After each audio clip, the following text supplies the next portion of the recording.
Merinding, Jokowi secara tegas meminta Kapolri kawal kasus Vina Cirebon dan segera usut tuntas pelaku utama tanpa pandang bulu. Tanyakan ke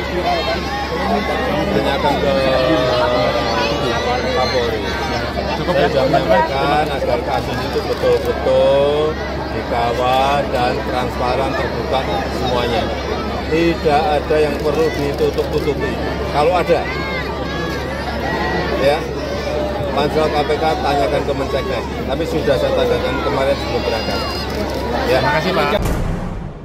Mbak Putri, kemudian langkah selanjutnya itu apakah sudah disampaikan kepada penyidik untuk menghadirkan para terpidana dan juga membawanya dan juga untuk dites kebohongan? Ya Mbak, yang pertama adalah langkah hukum yang akan kami lakukan dikarenakan ini menjadi berita simpang siur, dalam artian tidak ada keyakinan bagi kami untuk percayai begitu saja apa yang disampaikan oleh penyidik. Tentunya hal yang pertama adalah Polda harus memeriksa kembali penyidik-penyidik yang lama yang saat itu memang melakukan penyelidikan. Itu yang pertama. Kemudian yang kedua, lakukan pemeriksaan tes uji kebohongan tersebut, Mbak, kepada seluruh terpidana. Nah, agar ini menjadi satu petunjuk yang meyakinkan untuk memang bisa menetapkan seorang tersangka atau terpidana itu nanti di kemudian hari, begitu. Ini tadi kan minta kan penuh kebohongan itu, ya. Makanya itu sebaiknya pemeriksaan itu lebih dipertajam lagi dengan pakai lie detector supaya keterangan itu nanti nggak berubah-ubah dan itu bisa dipakai untuk petunjuk untuk hakim untuk mempertimbangkan. Artinya diamini oleh polisi boleh itu ya apa? Itu bagus usul. Saya juga mengusulkan gitu. Polisi sekarang jangan cuma keterangan saksi oke, dipercaya.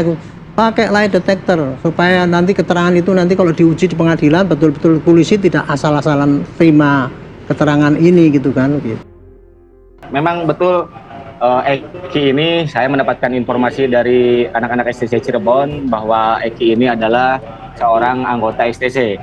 Nah, kalau Vinanya ini memang bukan anggota STC, tapi karena mungkin Eki-nya itu anggota STC dan yang saya ketahui mereka ini punya hubungan spesial yaitu pacaran, ya Vina itu ikut-ikutan gitu. Kang Doni, ada juga tidak informasi pada saat itu bertanya kepada teman-teman STC mengenai sosok Peggy yang menjadi lawan dari STC itu di Moonraker. Apakah ada perbincangan itu juga bahwa mereka ada ketidaksepemahaman, ada perseteruan begitu walaupun secara individu misalkan, bukan berkaitan dengan geng motornya misal? Kalau perseteruan itu juga informasi yang saya peroleh dari teman-teman Cirebon itu mereka sama-sama tidak tahu tentang hal itu. Apakah ada permasalahan pribadi itu tidak tahu. Jadi anak-anak Cirebon itu tidak mengetahui ada persoalan-persoalan pribadi antara pelaku ataupun korban. Sejak kasus ini mencuat, Kang Doni, pernahkah ada upaya dari para petinggi di XTC dan Moonraker untuk bertemu, berdiskusi atau setidaknya mencari titik temu mengenai kasus ini gitu, sehingga menjadi lebih jelas dari duduk perkara antar kejadian yang terjadi ini? Baik, menurut informasi dari mereka itu memang sudah pernah dilakukan. Karena ada penyebutan nama kelompok motor dari pelaku, yaitu Moonraker.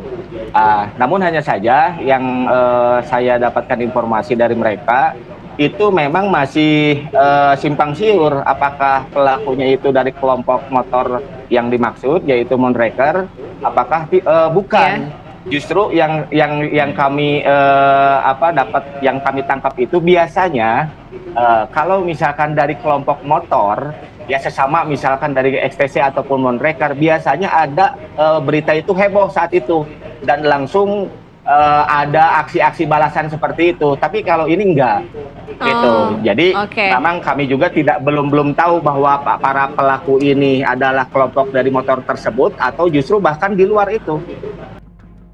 Presiden Joko Widodo atau Jokowi meminta Kapolri Jenderal Listio Sigit Prabowo untuk mengawal kasus pembunuhan Vina Cirebon.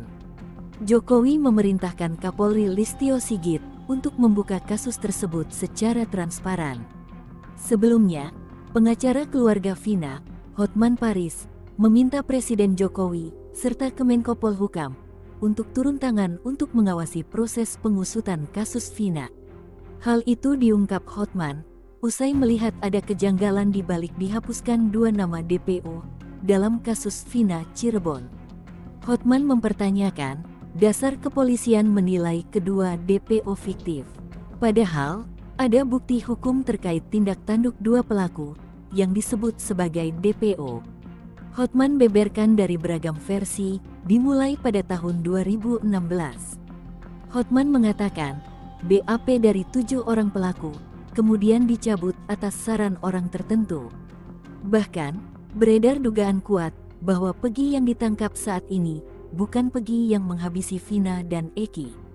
Netizen pun akhirnya menemukan akun yang diduga adalah sosok Egi asli yang menghabisi Vina. Gue sempet iseng ya, gue liat-liat di Instagram, gue searching nama Pina ya, ternyata dia sudah buat akun Instagram itu. Nih, kita cari ya. Nih. Dia bikin awal postingan tuh 2014. Oke. Tapi nggak cuma di sini hal kejanggalannya. Teman-teman harus lihat.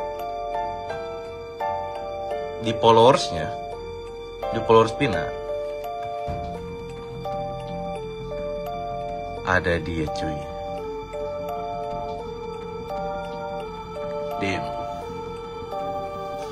Ini gua tanda tanya gitu ya teman-teman. Coba kita lihat nih akun dia. Akun dia dengan follower 1.700 dan itu di verify. Kalau menurut gua ya, entah itu mungkin dia menghilangkan jejak atau kayak gimana gitu ya teman-teman. Ini masih tanda tanya sih. Dan nggak cuman di sini aja. Ternyata Pina itu punya 2 akun. Oke? Kalian harus lihat. Ini akun kedua dia. Yang dimana dia awal buat itu di bulan September tanggal 26 2015. Oke? Kita lihat di followersnya si Pina yang akun kedua. Damn. Ada dia lagi.